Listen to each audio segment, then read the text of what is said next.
Good afternoon, ladies and gentlemen. Warm welcome to AALCO Hong Kong Regional Arbitration Center.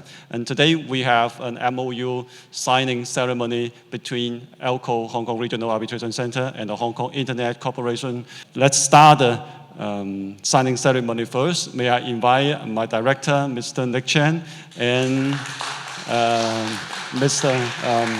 Wilson Wong, CEO of HKIRC, to be seated to get ready to sign the MOU. And also may I invite Mr. Simon Chen, BBS JP, Chairman of the HKIRC, to be the witness. Thank you. And also may I also invite Loke, our Head of IP of Baker McKenzie, to be a witness as well. Thank you.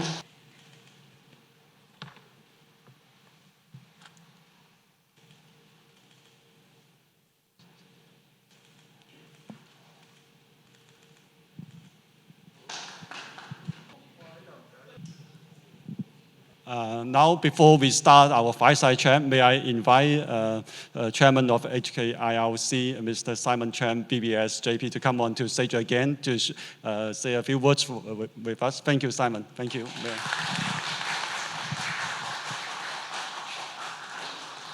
Hello, everybody. Nick, distinguished guests, esteemed panelists.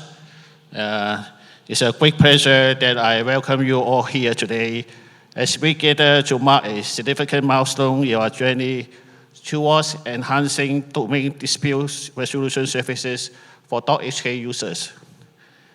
Do you know what is HKIRC? HKIRC is a non-profit, non-statutory organization designated by the Hong Kong SAR government to manage the registration of internet domain names under the .HK domains. HKIRC is committed to delivering reliable, customer-focused, and sustainable domain services. Beyond domain management, HKIRC is committed to advancing cybersecurity awareness and digital inclusion across Hong Kong. In the era of digitalization, we play a crucial role in supporting SMEs through their digital transformation journey. These efforts not only enhance e-commerce, but also contribute to building a safer business environment. Through proactive engagement and tailored support, HKIRC empowers local enterprises to thrive in the digital economy while safeguarding their online presence.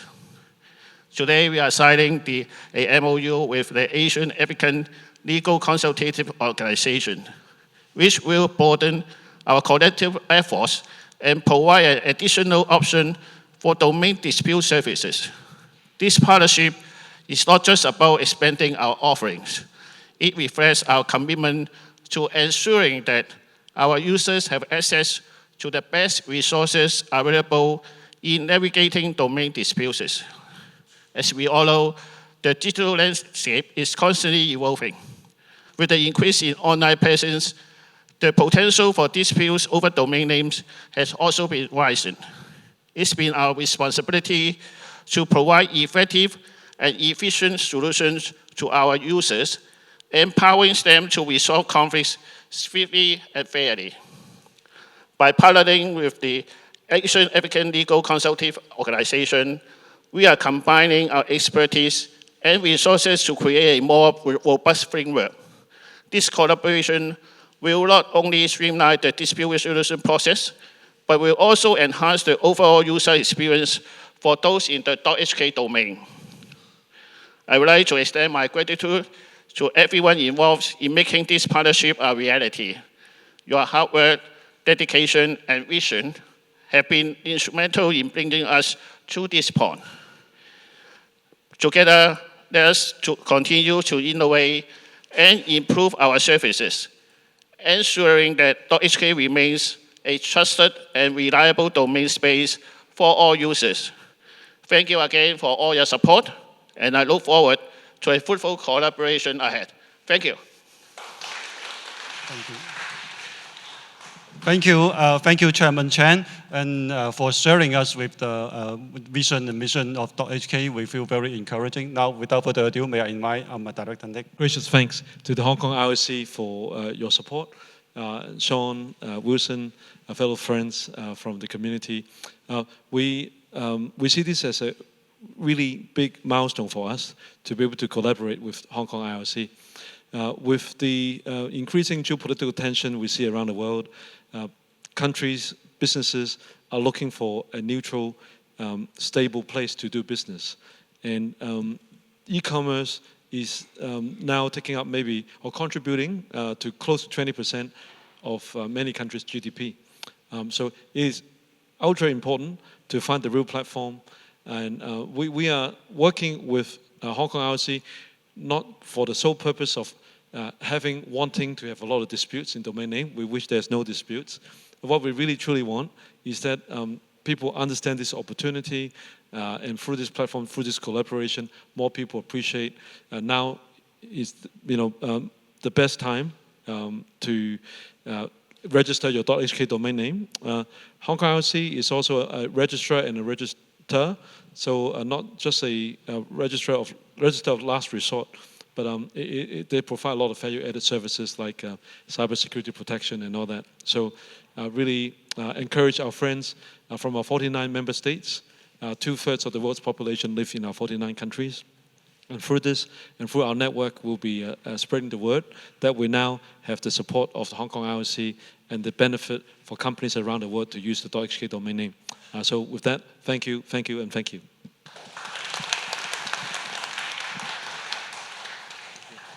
If I may, without further ado, I'd like to start our fireside chat. Today, we have a very special guest, Mr. Khoon. Please give him a big hand. Khoon is a dear friend. I've known this gentleman for 28 years, roughly. Long time. Since I was a baby. Great guy. Khoon is a senior partner at Baker McKenzie, heads up the TMT practice. Today, we're chatting about .hk domain name and brand protection in the digital age. Roughly 20 years ago, Khoon, you pioneered a domain name dispute with friends here and around the world, and you did perhaps the first domain name disputes in Hong Kong, if not the region. So can you tell us about the experience and as things change, standards change, and so on? Thank you, Khoon. Thank you for the question. I think it's remarkable, Nick, to see how domain names has only grown since then. So as an IP lawyer, I can tell you from a legal and brand protection standpoint, domain names have become more than just web addresses. They are really the brand's digital identity, right? And they play a critical role in building trust, ensuring visibility, maintaining consistency across markets. And I think if you're all believers here, I don't have to convince you, a strong domain name helps you to prevent consumer confusion and supports marketing strategies by anchoring the brand's presence online. But of course, I'm an anti-piracy lawyer too. So with all these good things comes the not so good things. So on the darker side, you see a lot of cyber squatting. Of course, that refers to the bad faith registration of domain names, and that remains a threat even today. So, unlike trademarks in Hong Kong, which really have first-to-use principle, domain names is really on the first to register, right?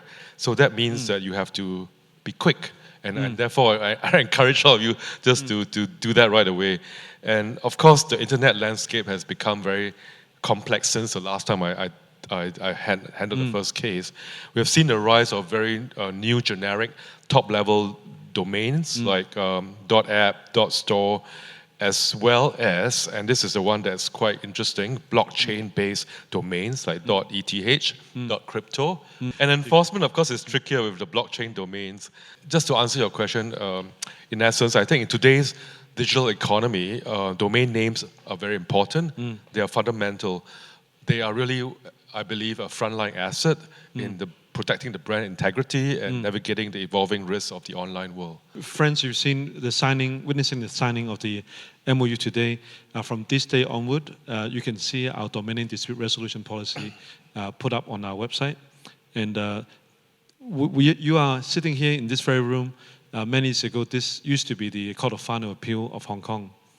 And so High Court and then Court of Final Appeal, this is the place. And the stage is set today for this discussion, but this is the stage where the bench was placed for the Court of Final Appeal.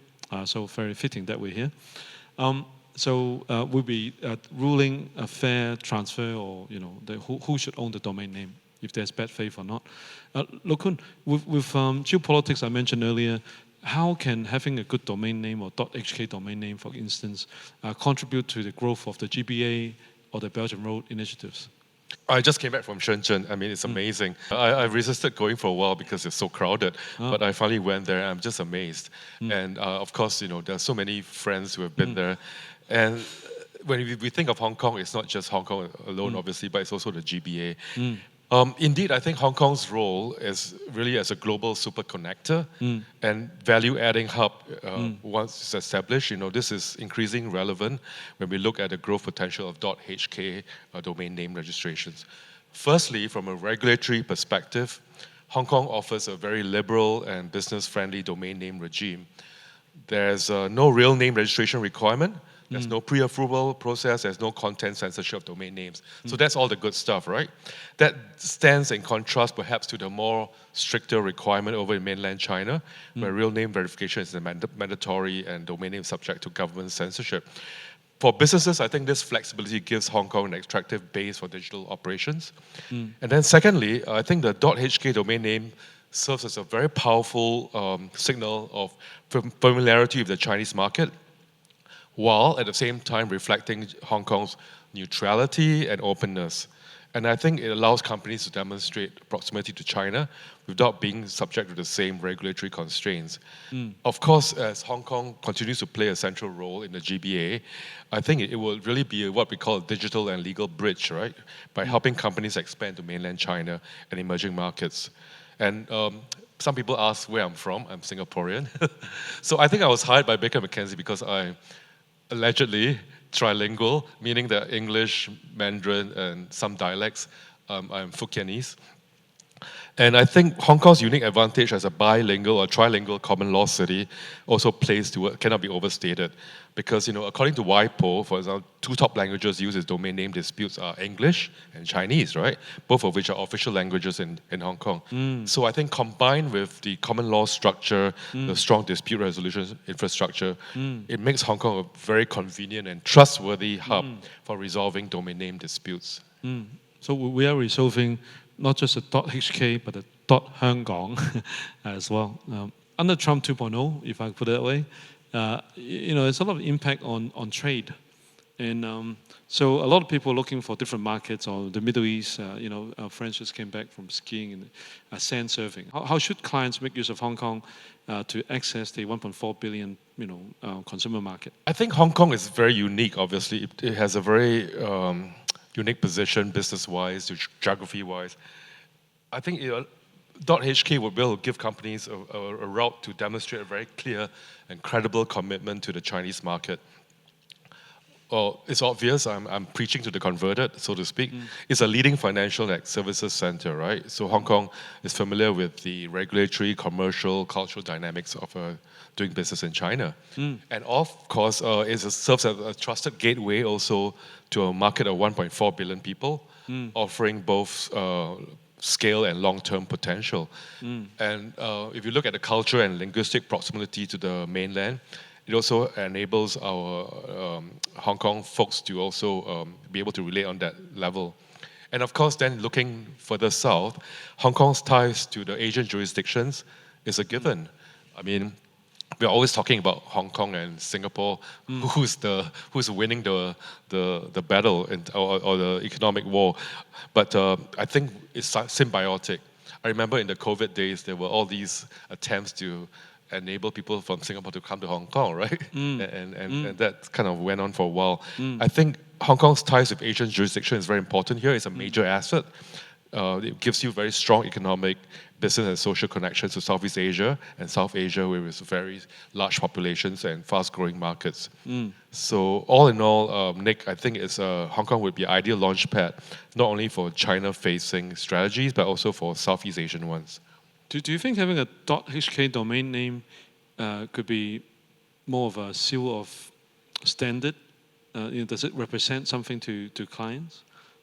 Yeah, definitely. I mean, I've been here, by the way, some of you who spoke to me earlier, I've been here 36 years.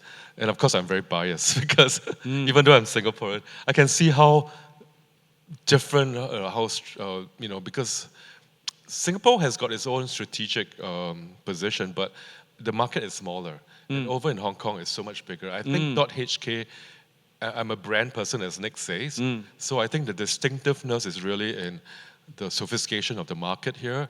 And, despite COVID, despite all the global geopolitics right now, I think Hong Kong will still remain very strong because I believe that the resilience of the people here are very, it's along those lines, I mean, if you are doing e-commerce selling online, and you are having a .cn or .com or versus .sg or .hk, what are the considerations you think that people do that?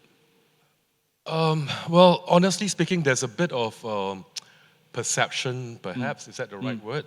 There's a view sometimes that if you have some of the other .cn, for example, you are less connected in some way. It's more Chinese, rather. Whereas with a .hk, it's perceived as a more international market. So I think you have that advantage. So in terms of enhancing credibility and trust, and the .hk will be able to provide that relevance and the international appeal.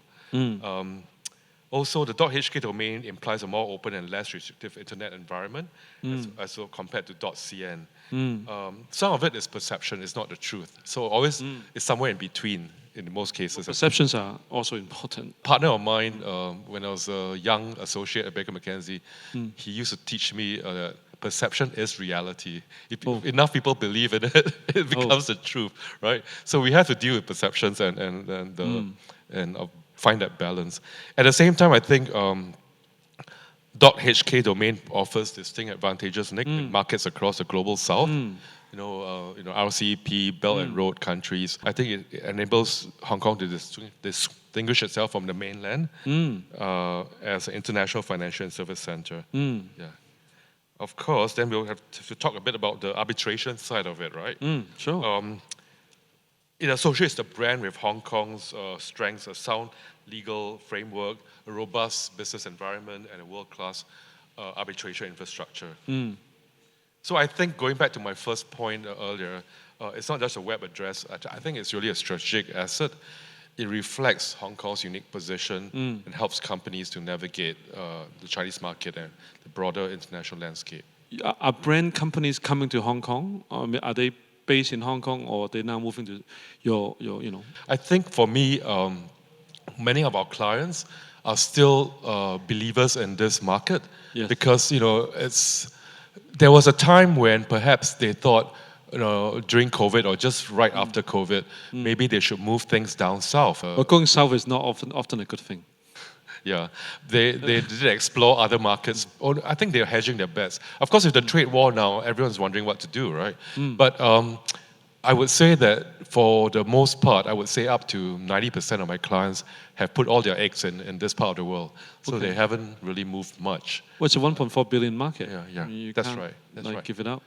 What advice would you give for companies who want to build their own brand in terms of, you can talk about domain, but you can go beyond that. I think, first of all, to distinguish yourself in the crowd, you have to have something obviously very special that is not the same. So you have to find a niche, right? And then in the world of intellectual property, we are right now very disrupted by AI, obviously. But for the most part, there are registration systems for trademarks around the world. It's really the first to register. Subject to our common law principles in those markets, you can have your reputational rights protected. But in civil law countries in this part of the world, you are subject to who goes first and bad faith arguments. So I've been focusing on the Chinese market for a large part of my career, and I've seen how brand owners have come to the market, they have suffered, and they have also picked their battles and they have won. So it's very very good place to test your IP. Otherwise, I won't have my job, right? I'll be doing something else. But we have had many victories, and those victories have basically preached the message that IP is a very valued asset that you should protect. So yeah, so you come up with your product, you register it, make sure that you have a team, obviously, that markets it well. And I think nowadays, the traditional forms of advertising and have changed. So if you talk to many brands, they will tell you that they are paying big money to influencers, obviously. Okay. They are paying and the TikTokers, and they have been the ones that have actually driven the brand in many, many ways. And the most subtle experience, in everyday life could actually trigger a very positive response to the appetite for a particular brand. And it could just happen right away. But equally, when you think about that, bad things could happen. So if you were having an ad where you had models who were eating pizza using chopsticks. I mean, things like that would just trigger a very bad response. So, things like that, you have to be very sensitive to the market and align yourself accordingly. Yeah. Can you maybe give us, our center, some advice on, as AALCO, Hong Kong Regional Arbitration Center, what can we contribute to in resolving this? Now we have the right to assist, but what should we do? What can we offer? I think you should be, living out loud, meaning that you should hold more events, on different platforms to let people know about the mission and what the advantages are. So I'll help you on that, obviously. I mean, of course, LinkedIn is one place to do it, but also I think at the very many retail associations or where there are opportunities to collaborate. And of course, I will check in with my clients whether they've done it. And these are obviously the top luxury brands and retail brands in Hong Kong. But it cuts across different industries, not just the ones I'm more familiar with. It also has the financial sector, right? The e-commerce entities, those are the ones that usually need to have the .HKs right away. So I think market engagement is important. And you have to find a way to spread the message. My experience has been some local companies, big ones, they only wake up to the IP thing when something hits the fan, when something goes wrong. So, we perhaps need to share some of the horror stories. They need to avoid that. So I think that's one strategy I would use, perhaps. I think you're saying some clients, in-house or business people, many in this room, some only, some might see investing in brand protection, or .HK, or as an afterthought or as an expense, rather than an investment in the growth of the business. What do you say to that? Part of the investment you have to make, because otherwise you have to end up spending the money fighting it, or getting it back at some point. I live day in, day out with my clients. Those who are slow to the market to protect, they will suffer for sure. Because if you have a good product, it's going to take off. Of course, if something is bad, then who cares, right? But if you have something good and you want to protect it, you have to do it fast. Yeah. So for someone who's already have a .com domain name, why should they get a .HK domain name?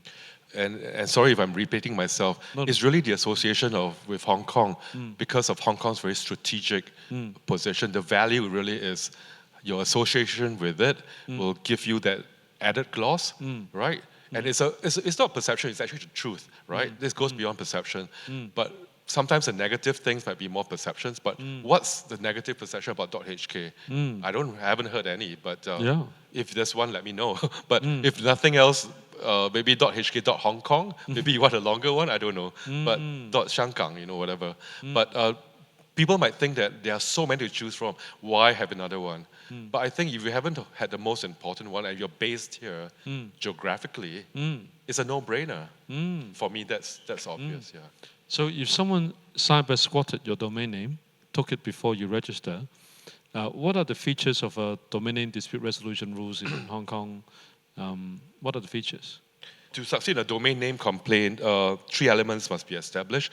Usually the domain name must be obviously identical or confusingly similar to a trademark in which the complainant has those rights. Okay. And the respondent has no rights, obviously, or legitimate interest in the domain name. And the domain name has been registered and being used in bad faith. So we have obviously, the procedures under the domain name resolution system. In the early days, I think, if I may just refer to Outblaze as an example, that was 2001. The earlier panels that look in that case often inferred bad faith from passive holding of the domain name or simply from the respondent's failure to respond. That was enough actually in those days to tip the balance in favor of the complainant. But today the bar is much higher. In recent cases, I'm not sure if you guys have read the Link case in 2024, the panels required concrete evidence of bad faith. This means that, showing that the respondent intentionally targeted the complainant or that there's a pattern of abuse registrations or legitimate business practices necessary. I think a key shift is now in the way that domain name trading is viewed. Previously, I think buying and selling domain names might have been seen as a little suspicious, but nowadays I think panels recognize that domain name trading is a legit business activity, so long as it's not used to exploit or confuse consumers. So I think we have come some way since the case Outblaze, and I think it's important to have the international reputation of the brand and talk about how it's been abused by the bad faith activities. The trend is towards more rigorous evidentiary standards, greater burden of proof on complainant, and ultimately a more balanced view of domain name ownership and use. The standard has changed. The rules hasn't changed though. The standard has changed. In some jurisdictions, the rules have changed, but for the most part, the standards have been, I think, more rigorous because the environment has changed. Is it important to register, different the same brand in different languages, even not just a trademark but also domain name? Usually, that's a question of budget, and most clients would just stick to the one that they would use most actively in their commerce, right? They would stick to that. So if your brand has been infringed, so to speak, by someone cyber squatting your domain name, and do you need to have your mark registered somewhere in the world as a trademark or applied for? It helps very much if you have your mark registered in the jurisdiction where that activity has happened. But even if it doesn't, then obviously you have to rely on reputational rights, and it can be a bit difficult. And does it matter which class out of the 45 trademark classes, service mark classes you register in, the WIPO classes? The registration is always linked to the class of goods or services. For trademark, but the domain name isn't. Yeah, so does it matter? For domain names it doesn't. Applications only applied for, but not yet registered. Does that hurt your stance or strength of a domain name dispute resolution? It could, because I do not know what the other side has done. And they, besides trademarks, there are other rights that we have to consider. There's also design patent rights. There are copyrights. And in China, we have something called anti-unfair competition, where someone copies the look and feel of either, it could be a store, it could be your packaging. Yeah, those things come into play. Yeah. So if you want to do more mega events to help our economy, for mega events, what kind of IP things they should think about? There are a lot of contracts to consider, and you have to have all your IP clauses in place. Both for the celebrity who's bringing his act into town, you have to obviously recognize what their parcel of rights are and how they're licensing it to whatever activity it might be. So we have been beginning to do that, and I think it's actually a good way to attract people into Hong Kong. On the IP side, I think, the usual contracts that we would have to put in place for the concert promoters and for the celebrities and for any other merchandise around it, those are the standards. Yeah. But whenever it's a concert in town, it's good for the IP lawyers, I can tell you that. You've handled domain name disputes in different jurisdictions. US, EU, are there differences in approach or outcome? Yeah, there are differences, and I'll just mention some of them. So in the US, for example, domain name disputes are addressed through the UDRP and the Anti-Cyber Squatting Consumer Protection Act, or ACPA. This gives right holders access to both administrative and judicial remedies. In the European Union, I think it's a bit more complex. Under GDPR, access to who is his data is limited, so it makes it very hard sometimes to identify who the domain name owners are. So most disputes are usually handled through UDRP or local country TLD policies, which can be different from one EU member state to another. Then again, in China, the regime is quite distinct. They use a local variant of the UDRP, but with a first-to-file rule, a 3-year dispute window, and pre-registration checks. So that means that timing and local presence is important. Coming back to Hong Kong then, we follow the DNDRP, our own version of UDRP, right? With local adaptations. I think one unique feature I want to mention here is the ability to address shadow companies under the company's registry. We adds another layer of enforcement. In cases of passing off, the company's registry can also act upon a court order restraining the shadow company from using the name or part of the name to direct such shadow company to change its company name. So there was a time where we had a lot of these cases for some pirates that couldn't effectively escape the clutches of the law in China. They would come to Hong Kong and register shadow company names. If I may just complete by saying how should companies adapt? Obviously, you have to understand the local registration and dispute resolution mechanisms for each of the jurisdictions I mentioned, where you might want to operate or plan to expand. And then, of course, as I mentioned right from the start, register your key domains early. There's sometimes trouble with misspellings or variations. Make sure that you cover as much as you can, plug all the holes. And of course, you have to monitor domain names usage regularly through Whois data. Some people, they already have a website, they're using it, but then sometimes good lawyers would suggest for them to register some more for defensive purposes, like full name or initials and so on. I think are they innovative use to help build that trust, online trust for your brand? I don't believe in cluttering your portfolios too much. You just focus on the ones that you actually would be using, because then it's just dead wood, right? I mean, for me, that's no point in that. And also it also dilutes your brand integrity, or at least you want to be featured on certain domain names and not have people confused about where you are. That's what I think. That's my personal view. Registration in some places are first come, first serve. How can we in Hong Kong reduce so-called phishing risks?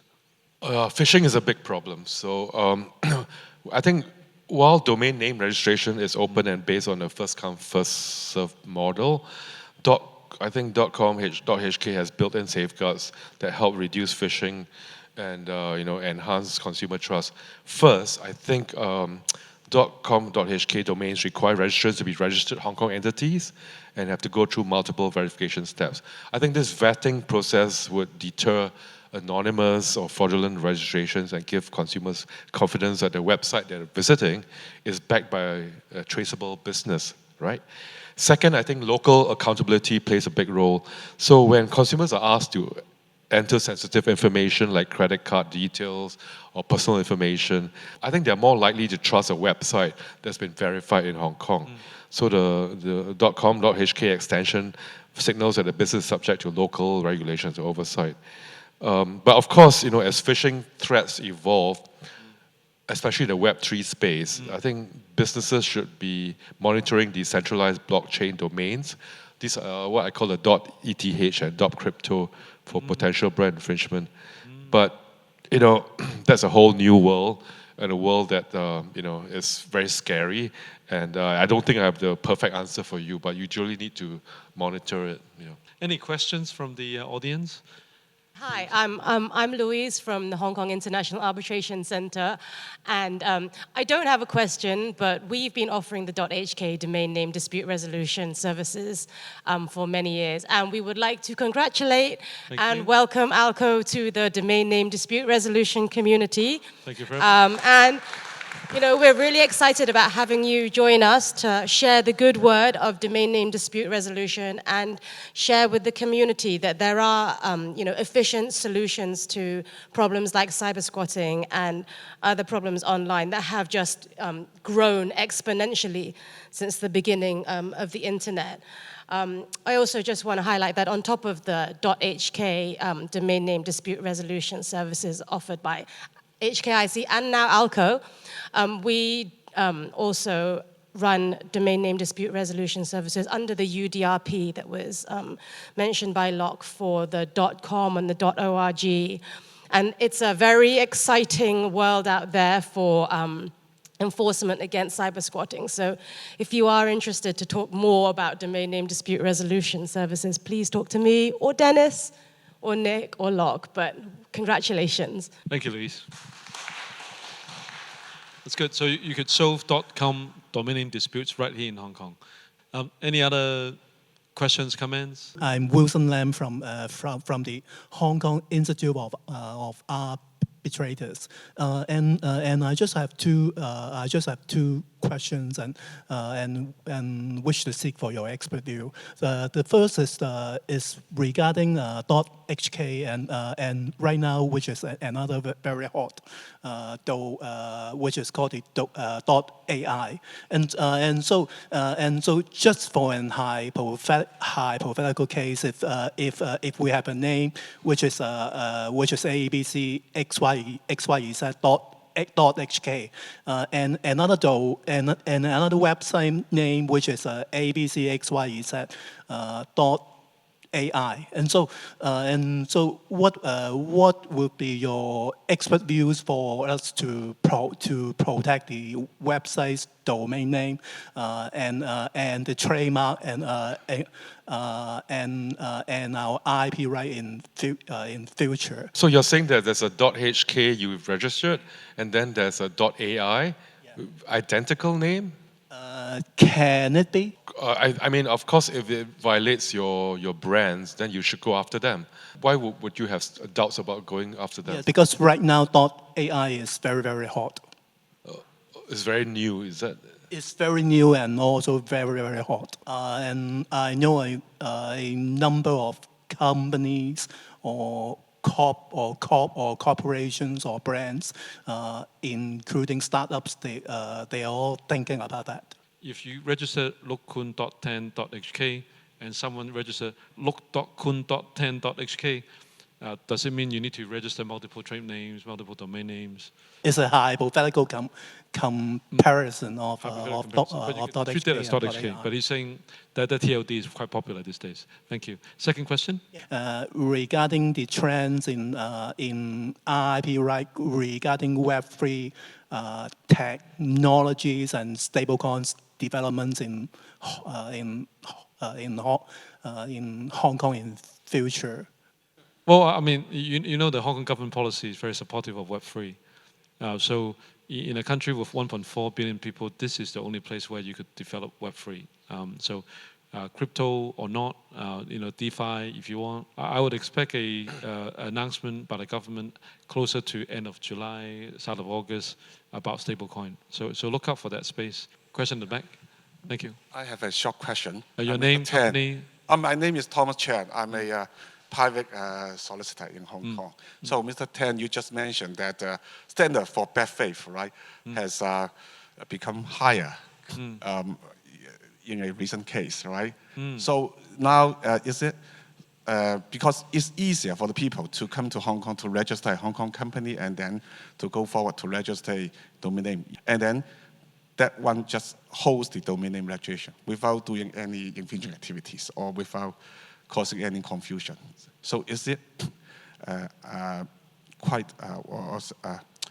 become unlikely that you can get back that domain name registration through arbitration, dispute resolution arbitration mechanism?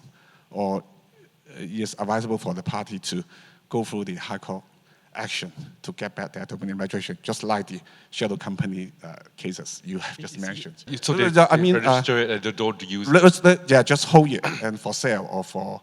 Yeah, I mean, that kind of thing happens all the in time. actual activities. So. People hold hostage to those domain names and try to sell it. Yes, yeah, try to sell. You can't stop that. Yes, can't stop that and can't get back domain through dispute, resolution mechanism. Well, I mean, that's why you have to do it fast, right? So, yes. So you can't stop people from doing what they want to register. Then the question is, what have they registered? And on what bad faith arguments you can rely to get it back? You can, but it's a question of whether you have... But it's also a question of degree, so it's a bit hypothetical for an answer like this, but I appreciate it.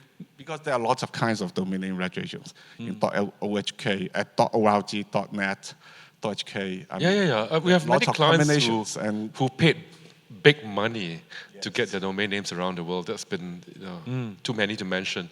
But it's the name of the game. So register first is his advice. Register first. Plenty of them. A last question for the gentleman at the back. Yeah. I'm Jacob Chen from we met just now. Advanced China law firm. Yeah, I'm an IP lawyer. So thanks, Nick and Loke. My question is about the new GTLD you mentioned earlier. So in the new digital age, so the app is more popular. So people may question about the value of the launch of a new GTLD. Yeah, it has been about 13 years since last round in 2012. And now this is the new round for the launch of the new GTLD. So from your practice and perspective, what do you view about the legal and commercial value of the new GTLD when you face your client to consult and give them advice? Yeah, about new GTLD brand, for example. Yeah, as we mentioned earlier. Well, personally, I made the point earlier that you shouldn't have too many, right? It's so cluttered. And for those, the popularity of the new ones, I mean, whether it takes off or not, I mean, it depends. In different markets, they contribute towards different business goals, I suppose. So I think you have to pick and choose. I wouldn't be terribly worried if you didn't get all the new ones. You have to see how it plays out. But something like .hk is an obvious one because it's symbolic of the culture, the geography, the business environment. For me, that's a no-brainer. But for the others, maybe more industry specific, then you can maybe take a bit longer to decide whether you really want it. That's my view. I'll also add, but he's a true expert, in terms of designing the brand itself, whether it's just a natural language word or a make-up word, so it's more distinctive. Whether you have a word S that could easily replace it online with the letter, numeric 5, those things should be taken into account when you decide to start with, right? Okay, so with that, shall we give a big round of applause to our dear friend, Thank you.